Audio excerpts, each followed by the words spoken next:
Pessoal, nós vamos tecer aqui nessa pequena aula alguns comentários, trazer algumas informações, etc., né?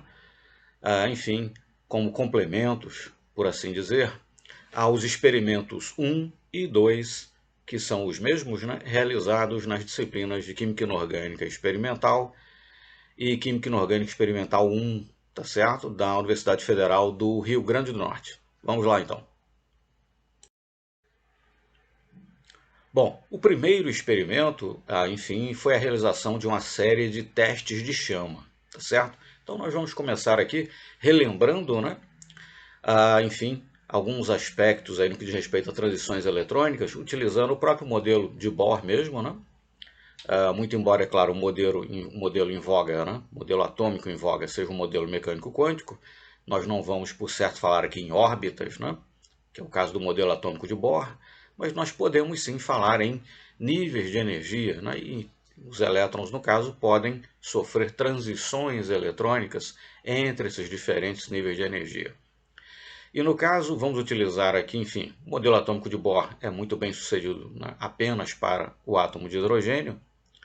Evidentemente que em átomos mais pesados, né, com mais prótons e, consequentemente, com mais elétrons, o número de transições eletrônicas possíveis é muito maior, né? O espectro de linhas, tanto no espectro de absorção quanto no espectro de emissão, vão ser, para esses elementos mais pesados, muito mais complexos do que o espectro de emissão ou de absorção do átomo de hidrogênio. Mas, em todo caso, os princípios envolvidos, grosso modo, são os mesmos, de forma que utilizar um modelo atômico de Bohr e utilizar especificamente o átomo de hidrogênio como, enfim, modelo didático, digamos assim, por certo que é válido, né? Então nós temos transições eletrônicas, né? Quando o elétron sai de um nível de energia mais baixo e vai para um nível de energia mais alto, ele absorve radiação eletromagnética, né? E quando ele transita de um nível de energia mais alto para um nível de energia mais baixo, ele emite fótons, ele emite radiação eletromagnética. Então nós podemos ter um espectro de absorção, né, quando os elétrons transitam de um nível de energia mais baixo para um nível de energia mais alto, e nós podemos ter também espectros de emissão, quando os elétrons transitam de nível de energia mais alto para nível de energia mais baixos, né? Bom, e aí no caso para o átomo de hidrogênio nós temos transições possíveis sérias, né? A chamada série de Lyman, né, que cai na faixa do ultravioleta, a famosa série de Balmer, que cai na faixa do visível, a série de Paschen, que cai na faixa do infravermelho, e há outras séries também, né, além da série de Paschen, na faixa aí do infravermelho, né? Normalmente temos grande interesse na série de Balmer, porque os fótons absorvidos ou emitidos vão cair justamente na faixa do visível, né, do espectro eletromagnético, ou seja, ali entre 400 e 750 nanômetros aproximadamente, tá certo? Passemos então para o slide seguinte. Bom, aqui nesse slide é apenas uma maneira diferente, né, de apresentar ali aquelas séries, aquelas transições, enfim, né? Série de Lyman, né? Quando a transição acontece de n maior do que 1 para n igual a 1, cai na faixa do ultravioleta. Série de Balmer, quando a transição acontece de n maior do que 2 para n igual a 2, cai na faixa do visível, né? E você tem ali uma série de transições, enfim, né, possíveis, que vão cair na faixa do infravermelho, né? Quando o elétron transita de n maior do que 3 para n igual a 3, temos a série de Paschen, né? De n maior do que 4 para n igual a 4, a série de Brackett. Quando o elétron transita de n maior do que 5 para n igual a 5, a série de Pfund, e quando o elétron transita de n maior do que 6 para n igual a 6, a série de Humphrey. Mas, enfim, todas essas séries, né, enfim, da série de Balmer para diante, digamos assim, caem justamente na faixa do infravermelho, tá certo? E no caso, nos testes de chama que vão ser realizados, né, que não será com átomo de hidrogênio, né, como disse, utilizamos o átomo de hidrogênio aqui como modelo didático, né, enfim, como abordagem pedagógica inicial, né, por envolver apenas um elétron, né, o sistema envolver apenas um elétron e, no caso, a abordagem ser bastante mais simples por conta das possibilidades de transições eletrônicas serem também menores. Mas, no caso, os fundamentos, né, os princípios, digamos, são os mesmos. Né? Ocorrerá absorção ou liberação de fóton, conforme o elétron ou elétrons, né, no caso de átomos aí mais pesados que o hidrogênio, transitem de níveis de energia mais baixos para níveis de energia mais altos, ocorreria absorção, né? Teríamos um espectro de absorção, ou ocorrerá emissão, né, de radiação eletromagnética, emissão de fóton, se os elétrons transitarem de níveis de energia mais altos, para níveis de energia mais baixos. Né? E algumas dessas transições cairão na faixa do ultravioleta, outras na faixa do infravermelho. Seria necessário a utilização de algum tipo de equipamento, instrumentação, né, para que se enxergasse, por assim dizer, essas transições. Por outro lado, outras tantas transições ocorrerão na faixa do visível, né, na faixa do visível do espectro eletromagnético, entre aproximadamente 400 e 750 nanômetros, e essas nós podemos enxergar, por certo, as emissões que aconteçam nessa faixa. E é normalmente isso que nós vamos fazer aí nos testes de chama, tá bom? Vamos em frente. Bom, trazemos então essa tabela aqui rapidamente, né, só para lembrar que o comprimento de onda, né, e por conseguinte a frequência, a energia, enfim, do fóton absorvido ou emitido numa dada transição, estamos falando ainda do átomo de hidrogênio, né, que é o sistema mais simples, nós podemos calcular, melhor dizendo, utilizando a chamada equação de Heisenberg, né? E aí na tabela então aparece, enfim, o inverso do comprimento de onda, né, o chamado número de onda, calculado justamente, ou enfim, a expressão, né, da equação de Heisenberg para o cálculo do número de onda, que é o inverso do comprimento de onda, justamente para transições aí que aconteçam, né, na faixa do ultravioleta, do visível ou do infravermelho, enfim, aquelas séries, né, que nós já mencionamos, ok? Vamos em frente. Bom, no caso aí nós temos o espectro de emissão, né, para o lítio, né, que é esse que está no canto superior esquerdo, né, e para o sódio, que é esse que está aí no canto inferior direito. Né? Evidentemente, tanto o lítio quanto o sódio, né, tem mais elétrons do que o hidrogênio, evidentemente. O número de transições eletrônicas possíveis é muito maior, né? A complexidade dos espectros, tanto de emissão quanto de absorção, serão muito maiores do que aquilo que nós observamos para o hidrogênio. Não obstante, né?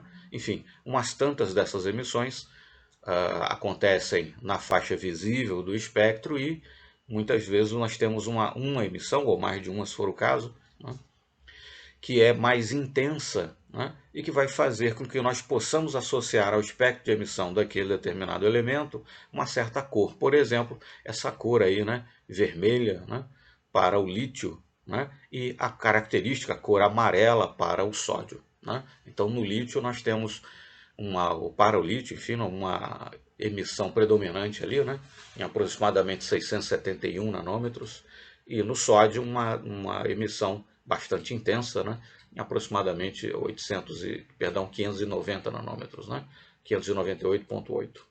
Mas enfim, então nós podemos associar, isso ficou bastante claro para o lítio e para o sódio, muitas vezes nós podemos associar a um determinado elemento uma cor característica. Né? Se eu tivesse duas soluções aquosas, que são incolores ambas, e eu não soubesse se ali eu tenho lítio ou sódio, um simples teste de chama seria suficiente, né, para diferenciar. Né?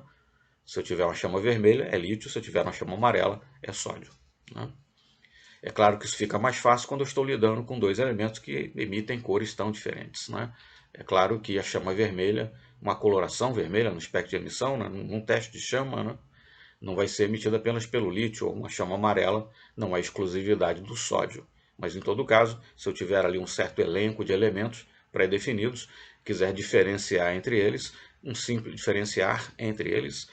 simples teste de chama pode ser suficiente, tá certo? Bom, e aí então, para ilustrar um pouco mais, né, na parte de cima e na parte superior nós temos o espectro de emissão do sódio. Né? Conforme nós podemos ver, mesmo na faixa do visível, você tem ali entre 420 mais ou menos e 460 nanômetros, algumas linhas no espectro de emissão. Né? Só que aquelas duas, e são duas emissões que acontecem ali, né, na casa dos 580 nanômetros, mais ou menos, 590, são tão intensas, né, que você enxerga a chama, né, enfim, no teste de chama você enxerga uma chama de sódio como sendo amarela e não como sendo azul, por exemplo. Mas mesmo na faixa do visível existem outras emissões, né? E na parte inferior da figura nós temos o espectro de emissão para o fluoreto de lítio, né? E como nós podemos ver, na faixa aí do visível, né, entre 400 e 750 nanômetros mais ou menos, nós temos aí, na verdade, 6 emissões, né? Sendo que aquela emissão ali na casa dos 671 nanômetros, né, ela é mais intensa, né? E aí nós terminamos enxergando aquela cor vermelha, né, no teste de chama do lítio, tá certo? Ou seja, da mesma forma que para o sódio, para o lítio também, você tem outras linhas no espectro de emissão que caem também na faixa do visível, mas como uma dessas linhas é mais intensa do que as demais, a cor predominante termina sendo aquela da linha mais intensa, é aquela que nós enxergamos, né? O nosso olho, evidentemente, não é um espectrógrafo, né? Não tem condições de separar, né, todas as linhas ali do espectro de emissão. E nós terminamos enxergando a cor que é predominante, a cor, enfim, associada à linha mais intensa no espectro de emissão, tá certo? Enfim, no caso do sódio, nós já conhecemos, né, que a cor da emissão é amarela, inclusive por aquelas conhecidas lâmpadas de vapor de sódio ou lâmpadas a vapor de sódio, como seja, que muitas vezes são utilizadas na iluminação pública, né? Aquela cor amarelada característica. Bom, nessa figura então, né, só para ilustrarmos aí o quanto os espectros de absorção ou de emissão, nesse caso são espectros de emissão, né, podem se tornar complexos, ou são bastante complexos, né, em função do número de elétrons presentes, né. Na parte de baixo nós temos o espectro de emissão do lítio e na parte de cima o espectro de emissão do ferro, né. Lítio número atômico 13, então tem 3 elétrons, né. Ferro número atômico 26, então um átomo neutro de ferro tem 26 elétrons. Perceba-se a complexidade muito maior, o número de linhas muito maior no espectro de emissão do ferro em comparação com o espectro de emissão do lítio, né? E isso aí nós estamos na faixa do visível apenas, evidentemente na faixa do ultravioleta ou na faixa do infravermelho você terá também outras tantas linhas. Mas ficando apenas com o espectro aí na faixa do visível, né? Perceba-se a complexidade, o número de linhas muito maior que você terá à medida que o número de elétrons no elemento aumenta, né? Bom, e nessa figura então nós temos, né, para fins de comparação, os espectros de absorção e de emissão, né? O de absorção acima, o de emissão abaixo, para 4 elementos aí, sódio, nitrogênio, hidrogênio e oxigênio, né? Bom, conforme nós podemos perceber, né, e podemos utilizar o átomo de hidrogênio como, enfim, né, modelo aí didático, visto que é o sistema mais simples, só tem um elétron, mas o mesmo raciocínio vale para os outros elementos também, né? Tanto no espectro de absorção quanto no espectro de emissão, né, o comprimento de onda característico é o mesmo, né? Porque tanto faz o elétron, fiquemos aí com o espectro de emissão do hidrogênio, né? Espectro de emissão e de absorção do hidrogênio, e fiquemos aí, por exemplo, com a série de Balmer, né? Faixa do visível. Se o elétron transitar de n igual a 2 para n igual a 5, ou se ele transitar de n igual a 5 para n igual a 2, o comprimento de onda associado ao fóton será o mesmo. A diferença é que quando ele transita de n igual a 2 para n igual a 5, o fóton é absorvido, então vou ter uma linha no espectro de absorção. E se o elétron transitar de n igual a 5 para n igual a 2, um fóton será emitido e eu terei então uma linha no espectro de emissão, né?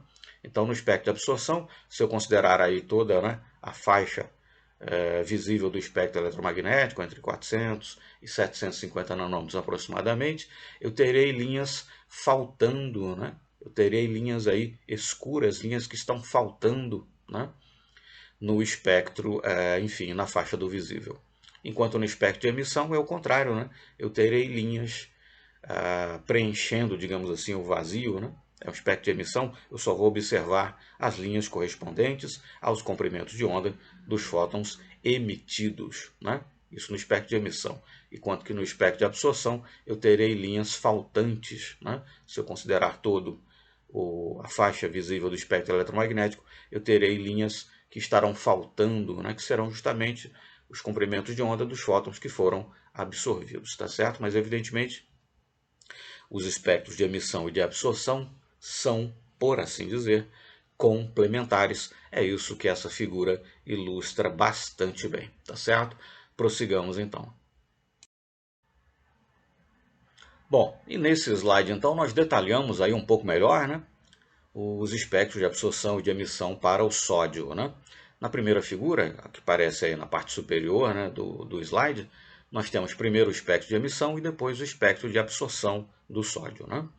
Na figura no canto inferior esquerdo, nós temos aí as transições, né, uma representação esquemática aí das transições que acontecem, né, e que são responsáveis ali por aquelas emissões, né, ou absorções, se for o caso, né? Então, nós podemos ver aí que no caso do sódio, nós temos ali a transição, por exemplo, de 5P para 3S, outra de 4P para 3S e uma de 3P para 3S. Essa última, então, né, que é bastante mais intensa, que cai na faixa ali, né, dos 590 nanômetros, coisa assim. Na verdade, são duas linhas, né? Mas, enfim, e é essa, então, que termina, enfim, atribuindo, enfim, se associando, melhor dizendo, né, aquela cor amarela característica aí do sódio, né? E no canto inferior direito, nós temos uma figura ilustrando aquilo que, por exemplo, a astronomia faz, né, já há bastante tempo, né? Acoplar aí um espectrógrafo aos telescópios, como seja, e então analisar a luz que vem de, né, enfim, corpos celestes e com isso, então, determinar quais são os elementos que estão presentes naquele determinado corpo celeste, né? Em uma determinada estrela ou na atmosfera de um determinado planeta, etc, né? Dessa forma, então, né, enfim, esses espectros de absorção e de emissão têm sido bastante úteis, né? Analisar, né, enfim, a radiação eletromagnética presente, né, na atmosfera de uma estrela, de um planeta, como seja, tem sido muito útil ao longo dos anos, aí, essa altura mais de século, né, a fim de se determinar a composição química, né, desses corpos celestes, né, e, enfim, é sempre muito mencionado, é o caso típico do hélio, por exemplo, né, do elemento químico hélio, que foi descoberto e identificado, né, como um novo elemento químico, enfim, analisando-se justamente, né, o espectro que vinha do Sol, né, radiação eletromagnética, melhor dizendo, que vinha do Sol, né, decompondo, analisando espectralmente, determinou-se então a existência desse elemento. Só posteriormente é que o hélio foi terminar sendo descoberto, ou foi descoberto como um elemento que existia também aqui no nosso planeta, também aqui na Terra, né? Daí, inclusive, denominar-se o elemento de hélio, né? Enfim, em homenagem a Hélios, né, o deus do sol, enfim, algo do gênero, tá certo? Mas, enfim, essa identificação, né, espectrográfica, né, se assim podemos dizer, enfim, com o uso do espectrógrafo, né, e que se baseia, por certo, na decomposição da radiação, né, que vem aí dos corpos celestes, enfim, tem sido muito útil para a astronomia ao longo aí dos anos, tá certo? Vamos em frente. Bom, e esse slide então é para nos lembrar que, enfim, aquelas cores características que nós observamos nos testes de chama no laboratório, né, aquele mesmo fenômeno é que é responsável, por exemplo, pelas cores dos fogos de artifício, né? Se você quiser uma cor aí vermelha, um vermelho meio puxando para um rosa e tal, você pode usar sais de lítio, né, verde, sais de bário, azul, sais de cobre, amarelo, sais de sódio e assim por diante, né? Então, a emissão, né, enfim, a emissão dos átomos desses elementos, né, é que vai explicar a cor dos fogos de artifício. Sais desses elementos são utilizados para obter aquelas diferentes cores. Bom, e o experimento 2, então, foi dedicado, grosso modo, a estudar a reatividade, né, dos metais. Reatividade dos metais frente a certos compostos, né, sais, enfim. A reatividade dos metais frente aos ácidos, frente às bases, e estudou-se também a reatividade dos metais frente à água, né, ou com água, enfim. E, por exemplo, uma das reações exploradas foi essa que aparece aí na figura, né? um fio de cobre está mergulhado numa solução de nitrato de prata. Né? Então a prata se reduz, era prata mais, passa a prata zero, pouco a pouco vai se depositando sobre o fio de cobre, né? E o cobre vai se oxidando, passando de cobre zero para cobre mais 2, e as soluções de cobre mais 2 são azuis, né? Motivo pelo qual, com o passar do tempo, além da prata ir se depositando pouco a pouco sobre o fio de cobre, a solução vai progressivamente se tornando cada vez mais azul, né? Essa foi uma das reações que foi explorada no experimento 2. Uma outra reação também explorada foi essa, né? Magnésio reagir em reação, enfim, colocado para reagir com, né, um pedaço de magnésio numa solução, né, de sulfato de cobre. Né, o cobre se reduz, passa de cobre 2 a cobre 0, né, e o magnésio oxida-se, passa de magnésio 0 a magnésio mais 2. No caso, nós tínhamos sulfato de cobre, no final teremos aí uma solução de sulfato de magnésio, né? E o cobre, então, que se reduziu, passou de cobre 2 para cobre 0, vai se depositando aos poucos, né, no fundo do recipiente, nesse caso no fundo do tubo de ensaio. Né? Então, tanto a reação anterior, né, do cobre com uma solução de nitrato de prata, quanto essa reação do magnésio com uma solução de sulfato de cobre, são típicas reações de oxidação-redução. E em livros, então, do ensino médio, ou também em livros de química geral, né, você vai encontrar muitas vezes uma tabela como essa, enfim, né, sobre a reatividade dos metais, né, que os metais são listados, né, de um menos reativo para um mais reativo. Né. O metal que está na parte de cima reage com aquele que está na parte de baixo. Né. Por exemplo, pegando aí a tabela, né, você tem cobre e a prata está abaixo do cobre. Né? Então o cobre é mais reativo, né? Frente à prata. Foi aquilo que nós observamos. Né? O cobre terminou passando de cobre 0 para cobre 2 e a prata terminou passando de prata mais 1 para prata 0. Né? Então o metal que está acima, né, na tabela, enfim, é mais reativo frente ao que está abaixo, né, dele nessa mesma tabela, que seria com relação a ele menos reativo. Né? Mas como já se pode intuir, né, essa tabela aí de reatividades, né, que pode ser elaborada com base em dados empíricos, por exemplo, no fim das contas ela está relacionada, sem dúvida alguma, aos potenciais, né, de oxidação ou potenciais de redução, como seja. Né? E é isso que nós vamos ver na tabela seguinte. Bom, e aí então nós temos uma tabela com potenciais de redução, né, a 25 graus Celsius. Né? Então vamos pegar aqueles pares que nós olhamos até agora, né, prata e cobre. Né? Então o potencial de redução do cobre é de 0,34 volt, né? E o potencial de redução da prata é de 0,80, enfim, 0,80 volt. Ou seja, o potencial de redução é maior, né? Não por acaso, quando eu coloquei um fio de cobre numa solução de nitrato de prata, a prata se reduziu e o cobre oxidou-se. Né? Cobre frente à prata, quem tem o maior potencial de redução é a prata, por isso a prata se reduziu, passando de prata mais 1 em solução para prata 0, enquanto que o cobre, concomitantemente, oxidou-se, né? Passando de cobre 0 para cobre 2. Perfeito? Já se alguma espécie se oxida, né, a outra deverá oxidar-se. Se alguma espécie se oxida, a outra deverá reduzir-se. Né? E se alguma espécie se reduziu, como foi o caso, a prata, né, reduziu de mais 1 para 0, outra deverá inevitavelmente oxidar-se. Quem se oxidou foi o cobre, passando no caso de 0 para mais 2. Né?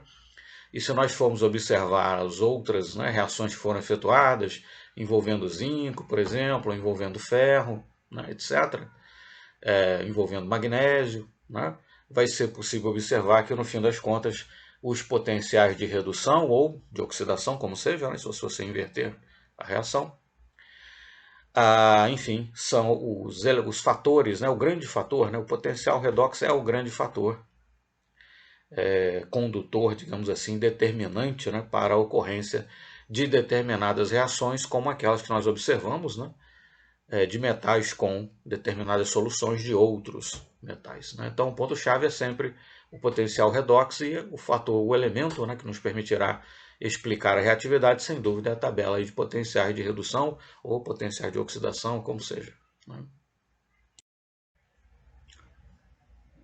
Uma outra reação, né, que se pode explorar, enfim, essa reação entre zinco e cobre, né?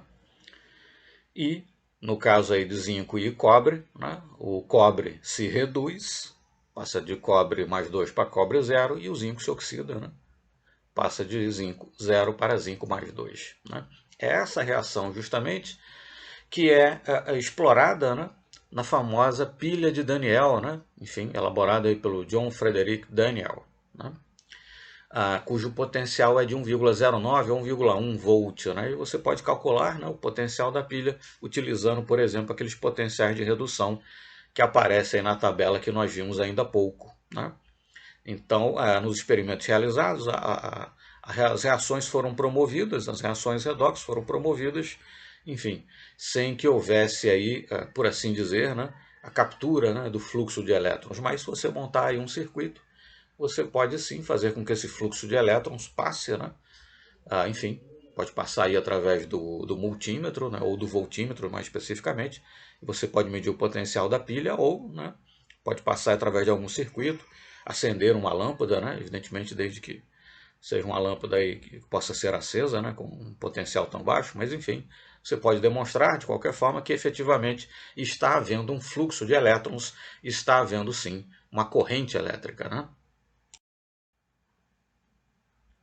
E aí, de novo, só para ilustrar, né, a mesma reação, enfim, né, uma placa de zinco mergulhada na solução de sulfato de cobre, né, o cobre se reduz, o zinco se oxida, né, enfim, você pode calcular o potencial da pilha, né, em 1,1, né, 1,10 volt, né, enfim, e montar aí um circuito, né, fazer passar por um multímetro e medir, né, como está sendo aí observado, mas enfim, no experimento 2, né, da disciplina, ou das disciplinas, dentre outras reações, foram exploradas também reações de oxidação-redução como essa, né, que nos permite aí, por exemplo, enfim, a reação envolvida, né, na famosa pilha de Daniell, tá certo? Vamos em frente então. Bom, no mesmo experimento, né, experimento 2, foram promovidas reações entre alguns metais e ácidos e bases, ou especificamente utilizou-se HCl e hidróxido de sódio. Né? Bom, nas primeiras reações aí de cima para baixo, né, no slide, nós temos a reação do alumínio com HCl, produzindo o sal correspondente, né, o cloreto de alumínio 3 e hidrogênio. O hidróxido de sódio, por sua vez, também reage com o alumínio, né, produzindo, enfim, um hidroxialuminato de sódio, enfim, um hidróxido duplo de alumínio e sódio, como queiramos, né? E hidrogênio, perfeito? Bom, essas reações, utilizamos o alumínio aí como exemplo, né? Mas enfim, para outros metais, né, normalmente você tem mais ou menos as mesmas reações, sobretudo com HCl, né? Vai produzir o sal correspondente, hidrogênio. No caso do zinco, por exemplo, com hidróxido de sódio, vai produzir o zincato e por aí vai, né? Enfim, a reação com o alumínio, né, serve como um bom exemplo, né? Mas as 4 últimas reações que aparecem, né, zinco com ácido nítrico, cobre com ácido nítrico, no caso a reação zinco com ácido nítrico não foi promovida no experimento, cobre com ácido nítrico sim. Mas no caso eu coloquei essas reações aí apenas para ilustrar o fato de que, a depender, né, do fato da solução do ácido nítrico ser diluída ou concentrada, você pode ter aí uma alteração nos produtos, né? No caso aí nos óxidos de nitrogênio que vão ser produzidos. Dependendo da concentração do ácido, você pode produzir N2O, NO2 ou NO. Lembrar que NO2 é um gás castanho, né? E nas reações onde são produzidos NO e não NO2, né, onde é produzido, perdão, NO e não NO2, o NO termina reagindo rapidamente com o oxigênio presente no ar e formando NO2, de forma tal que muitas vezes você verá também, né, a cor característica, a cor castanha característica aí do NO2, mas perceba-se que a própria concentração do ácido pode interferir um tanto, né, nos produtos que serão efetivamente obtidos, tá certo? Vamos em frente. Bom, nós temos então a reação do cobre com o ácido nítrico, né? Uma solução de ácido nítrico, acrescentou-se a ela uma moeda, né? Aqui no Brasil poderia ser uma moeda de 5 centavos, né? Que tem um elevado percentual de cobre. Há a reação, forma-se o correspondente nitrato, né? E forma-se ou NO2, que é um gás castanho, como pode ser visto aí no becker do meio, né? Ou forma-se NO, né? Que é incolor. Mas enfim, o NO normalmente reage com o oxigênio do ar e termina formando NO2 também no fim das contas. Mas enfim, perceba-se de novo, né, a questão de se o ácido é mais concentrado ou mais diluído, você pode formar o monóxido ou o dióxido de nitrogênio. Né? E a solução do nitrato de cobre, como enfim, da maior parte dos sais de cobre, é azul. Né? Mas no caso, no primeiro momento, ela está verde por conta da presença do NO2 dissolvido. Né? A solução é azul, com essa cor castanha aí, puxando para um vermelho um pouquinho. Enfim, essa cor, né, castanha do NO2 termina dando esse tom esverdeado à solução. Então, logo o NO2 abandona a solução, permanece apenas a cor da solução propriamente, que é azul. Mas perceba-se que o cobre sofre oxidação, né? Passa de 0 para mais 2, consequentemente, o nitrogênio aí está sofrendo redução. Né? Mas a espécie aí, no caso, que promove, né, a oxidação do cobre, é o íon nitrato. Né? Enfim, temos aí, grosso modo, a explicação de por que cobre reage com ácido nítrico, mas quando nós colocamos numa solução de HCl, mesmo que uma solução concentrada de HCl, não há reação. Né? Enfim, normalmente com os outros metais, né, quem sofre a redução é o hidrogênio, que passa de H+, né, no ácido HCl para 0 na molécula de H2. Mas no caso, enfim, o potencial redox, né, não é suficiente, por assim dizer, para promover a oxidação do cobre. Isso vai ficar claro quando nós olharmos de novo, né, tabelas de potenciais de redução ou de oxidação, como seja, enfim. Depende de que sentido que você está considerando as reações, né?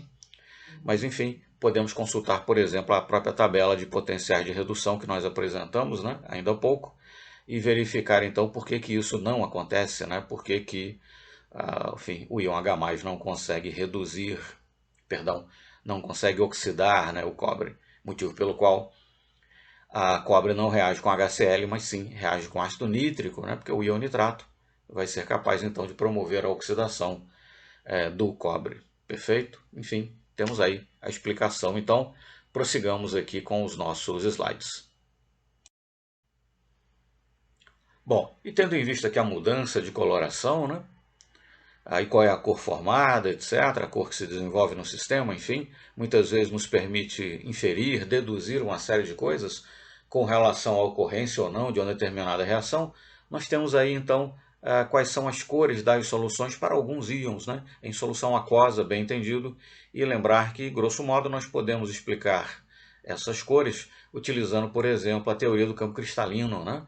Nós teríamos aí os complexos correspondentes, né, de crômio, cobalto, ferro, níquel, cobre, zinco, como seja, com moléculas de água, né? E dependendo se os compostos são octaédricos ou tetraédricos, enfim, qual é o número de elétrons desemparelhados, eventualmente, e utilizando a teoria do campo cristalino, nós podemos, né, explicar, de um modo geral, as cores observadas, né? Mas enfim, isso aí no caso dos frascos, né, são todas soluções de sulfatos, né? Mas percebam-se as cores aí de ferro 2, né? Cobre, níquel, cobalto, ferro 3, né? E por aí vai, tá certo? Mas enfim, nos habituemos, né, com essas cores, né? É claro que o simples fato de uma solução ser azul não necessariamente significa que é uma solução de um sal de cobre, né? Mas se você estiver ali com um certo grupo, né, enfim, de sais aí de metais, né, se você tem um azul, provavelmente é cobre. Enfim, precisamos nos familiarizar, né, com essa parte da química experimental, passar a conhecer, né, com mais profundidade, né, com mais familiaridade as características aí dos elementos e dos seus compostos e das soluções dos seus compostos, tá certo?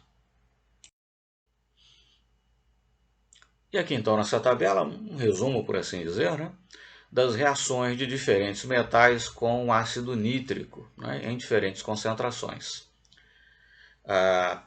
Enfim, extremamente diluído, 2%, né, diluído, 6%, diluído mas com a concentração mais alta, 20%, e concentrada, né, enfim, com a concentração na casa dos 70%. Né?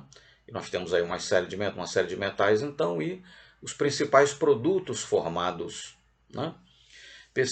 Perceba-se que na reação entre o magnésio ou o manganês com ácido nítrico, né, 2%, você terá sim a formação de H2. Né? Mas perceba-se que com os outros metais e nessas outras concentrações, né, de 6, 20 e 70%, H2 não está entre os produtos formados, né?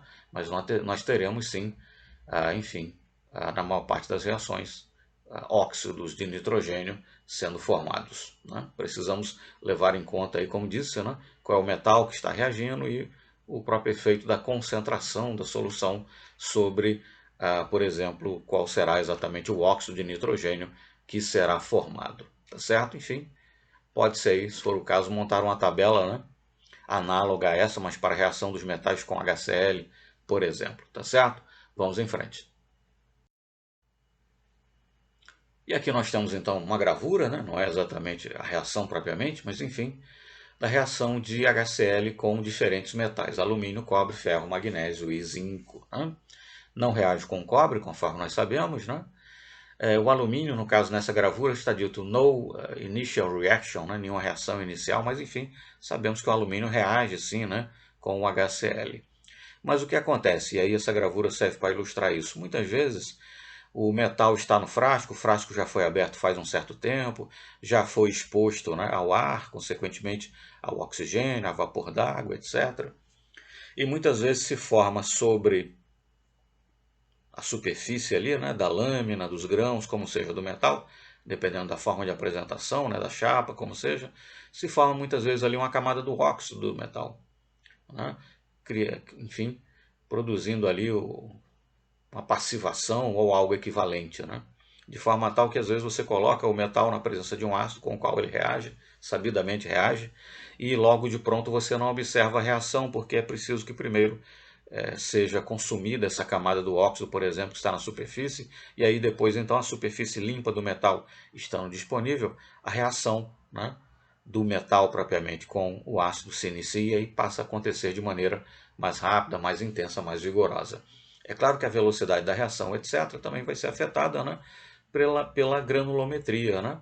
Você está fazendo o metal, está trazendo o metal, né, em contato com o ácido na forma de uma chapa, lâminas, grãos grandes, né, um pó fino, tudo isso interfere, claro, na cinética aí da reação. Né?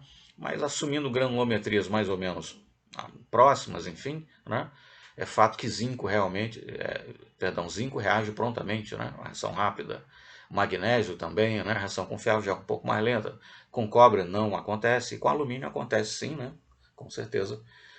Enfim, essa não reação inicial que aparece aí na gravura, nós podemos atribuir, por exemplo, ao fato de que você tem uma camada de óxido sobre o metal no primeiro momento. Mas o alumínio reage prontamente, né, com o ácido clorídrico, tá certo? Mas enfim, feitos esses comentários adicionais, prossigamos então. E aqui sim, imagens, né, de reações, né, efetivamente, né, magnésio, né, conforme nós podemos ver, de novo, o ácido HCl, né, o magnésio reage, né, enfim, bastante intensamente, o zinco também, né, o ferro tem aí uma lâmina e tal, coisa que o vale, uma lâmina meio dobrada, né, mas enfim, reage também, e o chumbo não há nenhum sinal evidente ali de reação, né, muito embora a reação aconteça, só que bastante, comparativamente a esses outros elementos, bastante lentamente, tá certo? Mas enfim, é claro que além da questão, né, do potencial redox aí do metal, né, potencial de redução ou de oxidação, dependendo em que sentido que você está considerando a reação, mas enfim, nesse caso seria o potencial de oxidação, né, o metal está passando de 0 para mais 2, mais 3, como seja. No caso aí seriam mais 2 mesmo, né? Enfim. Mas o potencial de oxidação do elemento vai ter um efeito também, né, sobre essa questão aí do quão prontamente, né, do quão mais facilmente ou menos facilmente a reação se processa, tá certo? vale sempre a pena comparar isso, mas a questão também, é claro, né, da forma de apresentação. Você tem uma chapa, um pedaço ali do metal, grãos, pó finamente dividido, né? Isso vai interferir, por certo, na cinética também da reação, ok? Mas vamos em frente então. Bom, além das reações dos metais com HCl, com hidróxido de sódio, foi promovida também reação com água, né? Não utilizando um sistema como esse que aí está, mas enfim, a amostra do metal era colocada no tubo de ensaio, era observado se havia alguma reação, né, a frio, e depois então o tubo, enfim, a água nele contida, né, juntamente com o metal, a água era aquecida para verificar se ocorria ou não alguma reação, tá certo? Mas esse é um sistema que, por exemplo, pode ser montado, né, em que você vai colocar o metal num tubo, fechá-lo, esse tubo está conectado a um recipiente, a um outro tubo, né, que contém água. Se houver reação, né, vai ser liberado gás hidrogênio, enfim, vai ser possível observar, né, a liberação do hidrogênio. No caso, o metal aí não está reagindo, por assim dizer, diretamente com a água, ele não está imerso, né, num certo volume de água.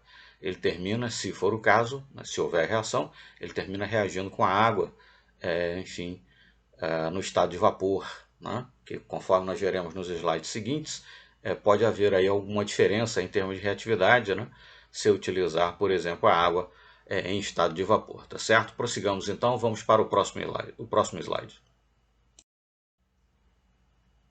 Bom, tomemos aqui alguns exemplos então, né, da reação entre metais e água, né? Enfim, magnésio não reage com água fria, né? Vamos botar a temperatura ambiente, né? Mas ele reage com a água quente, né? Basta você aquecer que você vai observar a reação, né? É formado hidróxido de magnésio e hidrogênio é liberado, né? Mas enfim, se você expuser o magnésio a vapor d'água, né, a reação acontece muito mais rapidamente, né? E aí, no caso, você forma o óxido de magnésio e hidrogênio, né? Perceba-se que é uma maneira de você sintetizar tanto o óxido de magnésio quanto hidrogênio, né? Então, se você vai fazer com que o metal, tentar promover a reação entre o metal, a água líquida, né, colocando uma amostra do metal dentro da água, por exemplo, e aquecendo, ou promover a reação com o vapor da água, né, conforme nós podemos ilustrar aí no caso do magnésio, isso tanto afeta a reatividade em si, quanto afeta, inclusive, né, quais serão os produtos que você irá obter, tá certo? Bom, no caso do alumínio, o alumínio não reage, né, nem com a água quente, nem com a água fria. Contudo, né, você vai conseguir formar o óxido e também formar hidrogênio, né, se você promover a reação com o vapor d'água, né? É a reação que está aí ilustrada. Passemos para o slide seguinte e depois nós temos um vídeo aí, né, retirado, enfim, da própria internet, né? E nós inserimos legendas em português, e esse vídeo, que na verdade é uma simulação, né, serve muito bem, vai ilustrar muito bem o que nós mencionamos nesse slide e no slide seguinte, tá certo? Mas prossigamos então para o nosso último slide, para fechar então com o vídeo que eu mencionei. Bom, as últimas reações que nós vamos considerar são da água com o zinco e com o ferro, né? Bom, para o zinco acontece o mesmo que para o alumínio, né? Ele não reage nem com água quente, nem com água fria, mas se você promover a reação, né, puser em contato aí zinco com uma atmosfera, né, com o vapor d'água, você vai produzir o óxido correspondente e hidrogênio. O ferro, por sua vez, né, ele reage com a água, só que muito lentamente, quer dizer, lentamente mesmo, né? Para você observar ali no laboratório, colocou um pedaço de ferro num tubo de ensaio com água, você não vai observar nada na prática, né? Mas nós sabemos que há a reação porque, por exemplo, a ferrugem, né, enfim, é formada, sabemos disso, né, o ferro oxida, né, enfim, na presença ali do oxigênio do ar, mas a água tem um papel a desempenhar, né? Enfim, então há reação, né, só que ela é lenta demais para ser observada ali no tubo de ensaio. Se você promover a reação entre o ferro e, né, de ser observada no tubo de ensaio em questão ali de minutos, né, no experimento. Claro que se você deixar por dias, etc. Inclusive, há experimentos para ilustrar, né, a oxidação do ferro, né? Você coloca um prego numa solução de água apenas, numa solução de aquosa de cloreto de sódio, né? A água fervida, não fervida, enfim, uma série de coisas, né, que dá para ilustrar que o ferro claramente reage, né? Mas, enfim, rapidamente ali, né, conforme outras reações podem ser observadas, não. É questão de minutos ali, né, para você observar no tubo de ensaio, não. Bom, se você promover a reação do ferro com vapor d'água, você vai formar, né, Fe3O4, né, e hidrogênio, né? Enfim, conforme podemos observar, muitas vezes a reação com a água no estado líquido, mesmo que a água aquecida, não acontece, pelo menos não numa velocidade que se possa observar ali na hora no laboratório e tal. Mas já a reação com o vapor d'água, ela é muito mais, enfim, pronunciada, né? Muito mais rápida, e acontece, né, mesmo em situações nas quais o metal muitas vezes não reage com a água no estado líquido, tá certo? Na sequência, então, para fechar, nós vamos exibir aí um vídeo, né?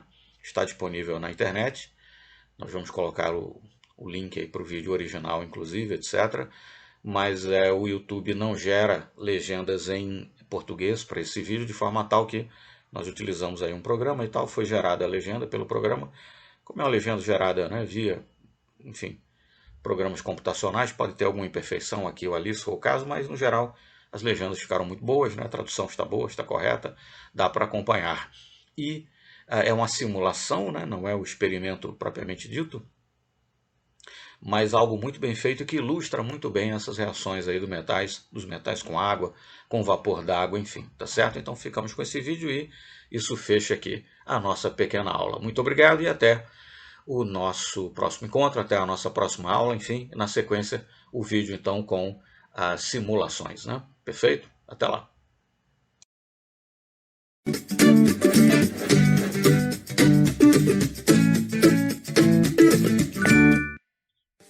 Reaction of metals with water under different temperature conditions. Aim: to study the reaction of metals with water under different temperature conditions. Materials required: test tubes, metallic samples such as sodium, magnesium, zinc, lead, iron, aluminium and copper. Beaker, 1-hole cork apparatus, distilled water, glass wool with watch glass, boiling tube, gas jar, forceps, laboratory stand, burner, delivery tube, trough. Procedure: reaction of metals with cold water. Take 7 test tubes labeled as A, B, C, D, E, F and G and half filled with cold water. Add a small amount of clean metallic samples of sodium, magnesium, zinc, lead, iron, aluminium and copper in each test tube and observe the reaction.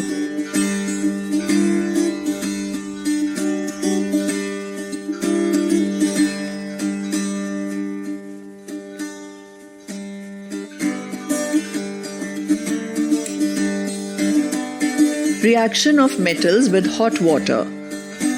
Take a beaker with 100 milliliters of water and boil it.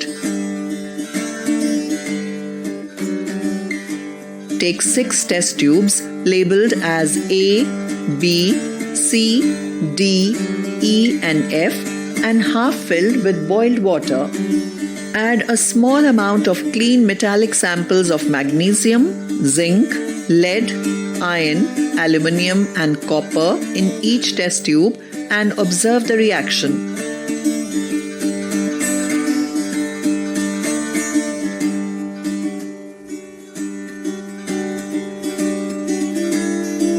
Reaction of metals with steam. Arrange the steam apparatus by adding the glass wool to a boiling tube and attaching it to the test tube stand in a horizontal position. Add the metal sample of zinc into the test tube just above the glass wool. Close it 1-hole cork apparatus and connect the delivery tube to the cork in one end. Keep the other end of the delivery tube towards the trough and on top, place a gas jar in an inverted position. Place the burner under the steam apparatus and turn on the knob and observe the reaction.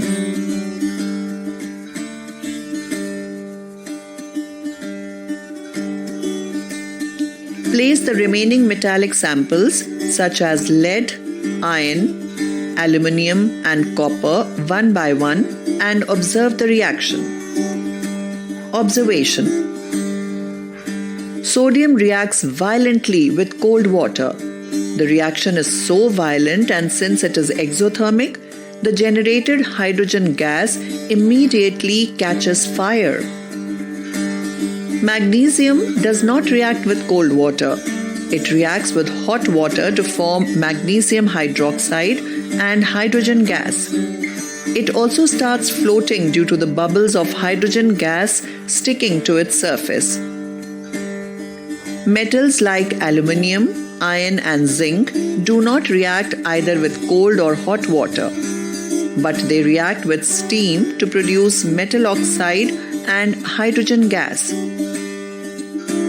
Metals such as lead and copper do not react with water at all.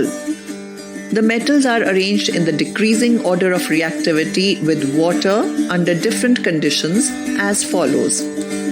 Sodium is greater than magnesium, is greater than aluminium, is greater than zinc, is greater than iron, is greater than lead, is greater than copper. Observations are recorded in the table.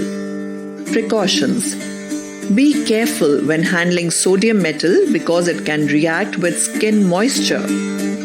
All samples of metallic compounds under examination should have the same amount of exposed surface area. Sandpaper should be used to clean all metals except for sodium.